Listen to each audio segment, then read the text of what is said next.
Hello and welcome to today's lesson. Today's lesson and title is 1-5, Measuring and Constructing Angles. We're actually going to do a separate unit on the constructing part, so we're basically just going to be talking about the measuring of angles. So please remember to write this title down on your notebook sheet of paper for when we collect notes. I'm going to be going through some of these notes fairly fast, so if you need to, you can go ahead and pause the video and then copy things down. So the first thing we're going to talk about is measuring and classifying. So when you're measuring, you have to pay attention what side that you are starting on, because sometimes we accidentally look at something like you can see here where we've got the 70 and the 110. So make sure that if you are measuring an angle that you are starting at 0. So if we measure this angle right here and we go up to here, make sure that you are starting at the 0 measurement and using these numbers to go up to 65 and not use the 115. So that the measure of angle COA is 65 degrees. So just like the ruler postulate, we also have numbers that correspond to an exact measurement here.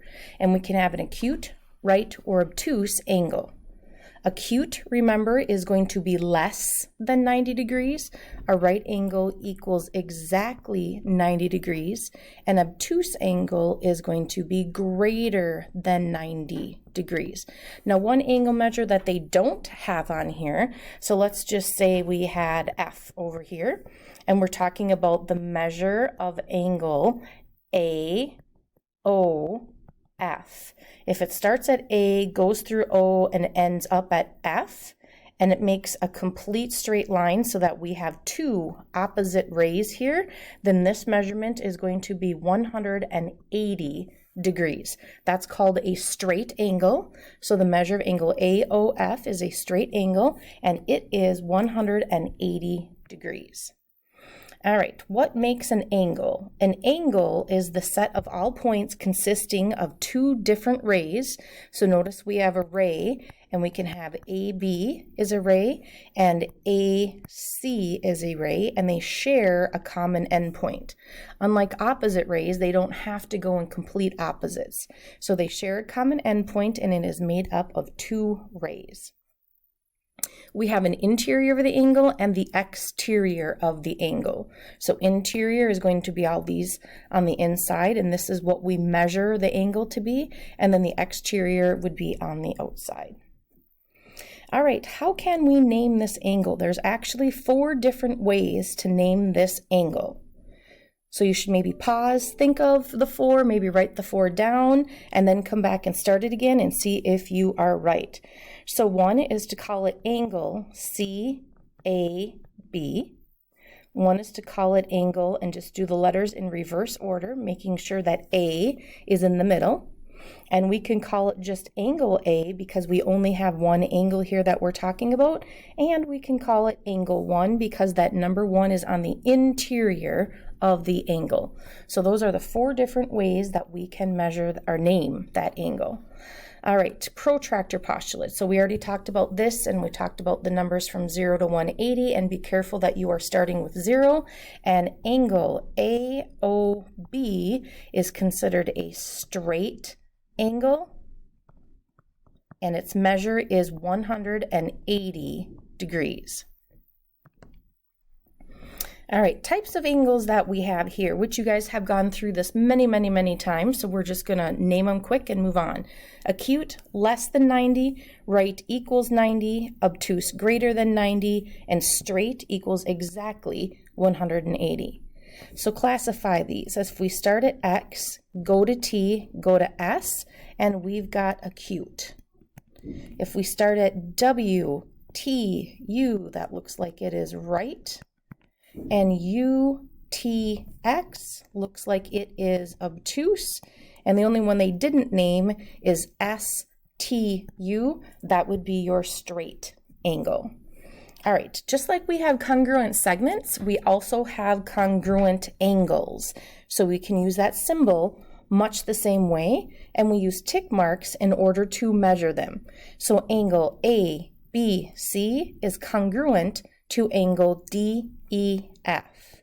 Angle ACB is congruent to angle DEF, similar to what we just did with segments. All right, which angle is the biggest? Well, most kids usually like to say a certain angle. So take a moment here, look at it, and most kids like to say angle 4 because it is far the biggest. But if you look, angle 1 and angle 4 both have tick marks, so angle 1 and 4 would both be the same measure. All right, this is a big thing from today, so you might want to pause the video right now and get all of this written down. We did segment addition, and when we did segment addition, we had endpoints.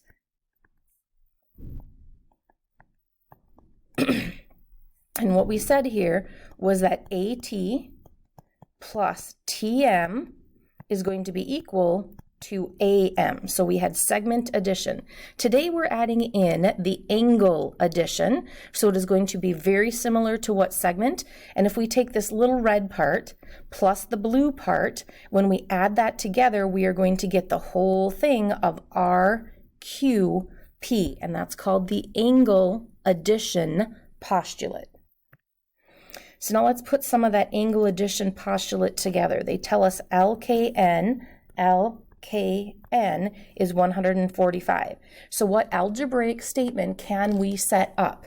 So please go ahead, stop your video, set up your algebraic expression, and then go ahead and turn your video back on, and we will work through it.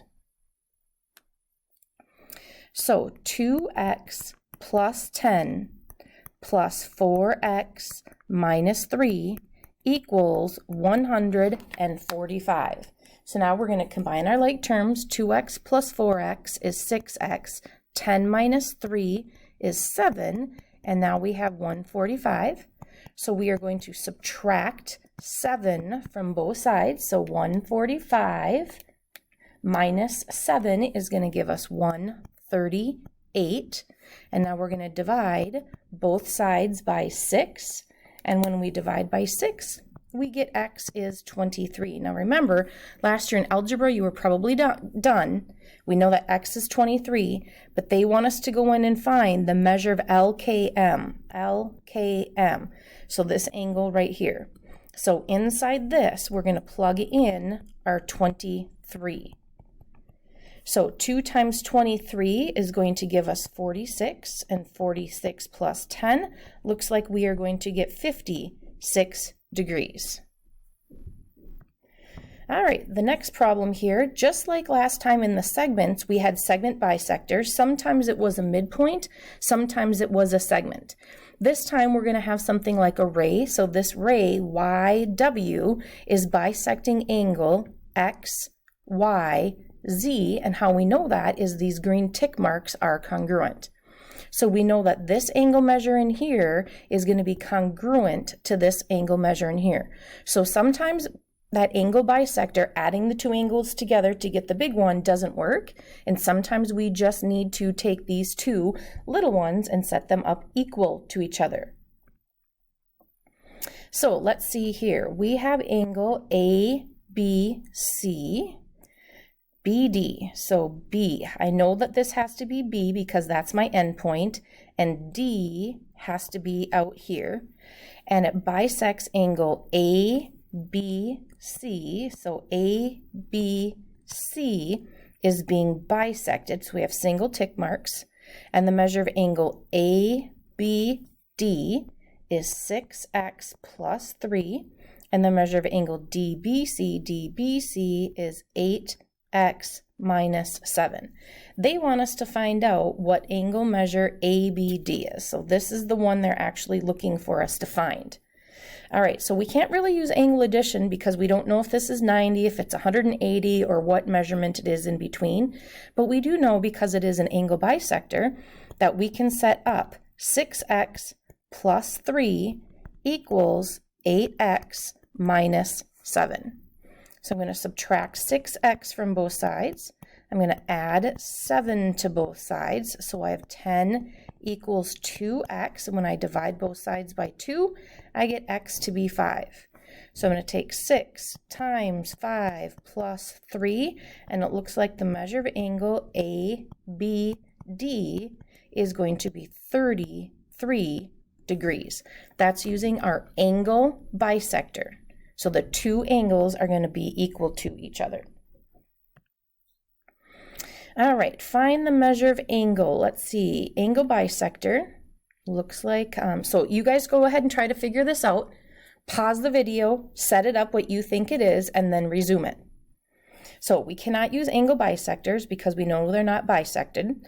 We can't add angle addition because we don't know the whole, oh, wait a minute, we do know KLM is a straight angle. So we can set up 10x minus 5 plus 4x plus 3 equals 180 degrees. So 10x plus 4x is 14x minus 2 because negative 5 plus 3. Now I'm going to add 2 to both sides. So 14x, whoops, that's supposed to be a plus sign, not a 12, is 182. And now we're going to take 182 and we're going to divide by 14. And when we do that, we get x to be 13. All right, is that all they wanted? KLN, KLN. So they want this measure. So 10 times 13 minus 5. So it looks like we have 130 minus 5. So this angle measure is going to be 125 degrees.